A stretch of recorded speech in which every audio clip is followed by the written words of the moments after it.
La gastronomie de nos outre-mer est à Saint-Ouen. Tropic Marché réunit les produits locaux et spécialités des Antilles, Guyane et Réunion.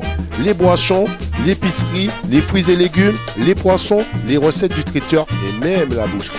Tout est là pour vous régaler avec les goûteuses saveurs de notre pays. Et les prix sont sages avec de nombreuses promos et notre équipe est à votre service et vous conseille. On vous attend!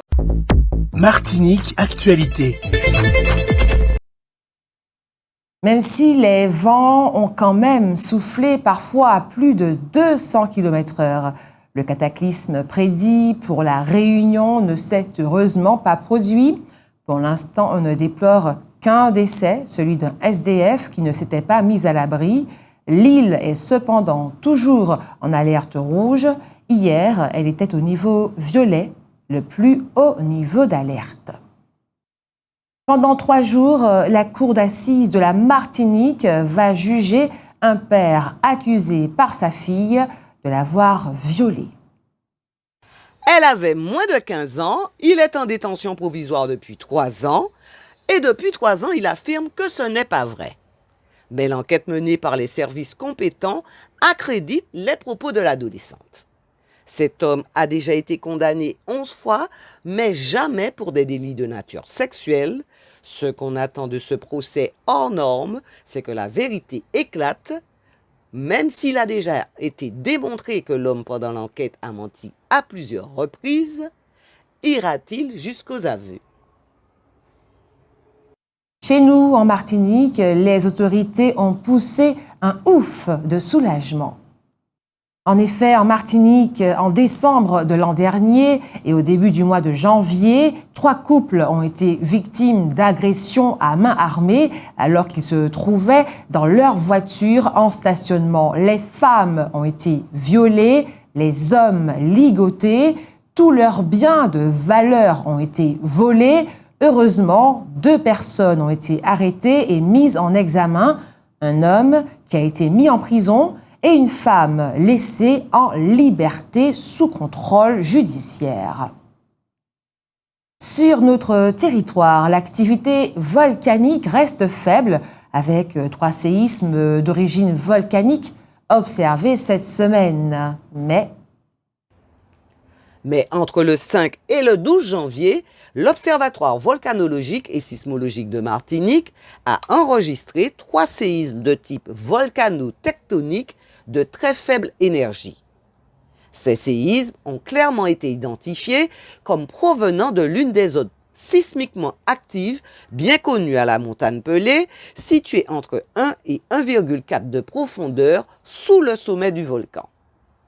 Toutes ces informations sont importantes au moment où les éruptions volcaniques que l'on observe actuellement en Islande rappellent qu'un volcan peut brutalement se réveiller après plusieurs centaines d'années de sommeil. Le saviez-vous? Après 80 ans, de nombreuses personnes âgées sont qualifiées de super seniors. Explication.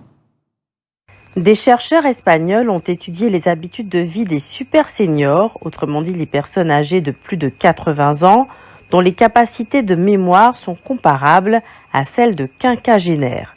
L'étude a révélé certaines caractéristiques de ces super seniors qui pourraient expliquer leur cerveau particulièrement alerte. Tout d'abord, leur vitesse de déplacement est plus élevée, ce qui indique une meilleure forme physique et des niveaux d'anxiété et de dépression plus bas. L'examen IRM a également montré que le cerveau des super seniors avait un volume de matière grise plus important dans les zones liées à la mémoire. Les super seniors ont également obtenu de meilleurs scores aux tests d'agilité, d'équilibre et de mobilité, mettant en évidence l'importance de l'activité physique pour préserver la santé du cerveau. Ils ont également déclaré avoir eu une bonne qualité de sommeil dans leur quarantaine, ce qui confirme l'importance du sommeil pour le vieillissement cognitif. Pour bien vieillir, les experts recommandent ainsi de prendre soin de son alimentation, de sa forme physique, de sa vue, de son audition, de son bien-être psychique et de son sommeil. Sachez qu'il n'est jamais trop tard pour agir et maximiser ses chances de rester en bonne santé mentale et physique en vieillissant. Et c'est en pleine ville, pas loin de la Croix-Mission, à proximité de l'ex-Cinéma Pax, que le corps sans vie d'un SDF d'une cinquantaine d'années a été retrouvé dimanche matin vers 7h30. Il avait, de toute évidence, reçu des coups violents au crâne. C'est un chauffeur d'autobus qui a signalé cette macabre découverte aux forces de l'ordre. Aux Anses d'Arlet, à proximité du lotissement Oxygène, se dresse un magnifique fromager plus que centenaire. Les habitants du lotissement souhaitent le conserver. La mairie souhaite le couper parce que ses racines endommagent non seulement la route, mais menacent également les réseaux d'eau et d'électricité du lotissement. Une réunion a eu lieu vendredi entre le maire et ses administrés. On ne sait pas trop ce qu'il en est sorti à long terme. Ce qu'on sait, c'est que le fromager qui aurait dû être coupé ne l'est pas. Le saviez-vous, les enfants vivant sous le seuil de pauvreté sont 3 fois plus hospitalisés pour des problèmes psychiatriques que les autres. C'est ce que révèle une étude de l'assurance maladie et de Santé publique France. Il s'agit notamment des retards mentaux ou affectifs. Ces pathologies sont relativement lourdes, dues au fait qu'elles apparaissent à un âge où l'enfant se développe. Il n'y a pas que le chlordécone. 15 groupes agroalimentaires ont été condamnés jeudi pour ne pas avoir révélé la présence de bisphénol A dans leurs conserves et canettes. Ces acteurs, dont Bonduel et Dossi, ont été sanctionnés pour un montant total de 19,5 millions d'euros. On a empêché les consommateurs de se diriger vers les produits sains, a dénoncé l'association de consommateurs, l'UFC Que Choisir. De 2010 à 2015, ces marques avaient en effet conclu un accord pour ne pas communiquer sur la présence ou non du perturbateur endocrinien dans leurs emballages. La semaine dernière, il y a eu une courte grève au syndicat FO du centre hospitalier universitaire Pierre Zobda Kitzmann. Ce mouvement a permis un échange entre les salariés et la direction sur les problèmes d'organisation et de matériel que rencontre actuellement le centre hospitalier, notamment aux urgences. Cette semaine, 5 experts doivent se pencher sur leur fonctionnement et les améliorations nécessaires. Au cours de cet échange, il a été également question de la titularisation de personnes qui exercent leur métier au sein de l'hôpital depuis plus de 15 ans. Ont été également abordées les difficultés auxquelles se heurte actuellement la cuisine de l'hôpital. Sa fermeture est prévue d'ici les 3 ou 4 mois à venir et le personnel devra aller travailler dans un autre lieu. Au Robert, des barrages anti-sargasses sont en train d'être déployés. Il s'agit de barrages bien plus efficaces que ceux qui avaient été mis en place il y a 10 ans. En 10 ans, nous avons beaucoup appris, affirment les responsables de ce secteur au sein de la municipalité. La saison des sargasses, si on peut dire, s'étale de mai à novembre. On ne sait pas encore ce que va proposer le groupement d'intérêt public mis en place pour précisément lutter contre les sargasses. Et attention, la campagne de dons lancée par Clown Doctet se termine aujourd'hui.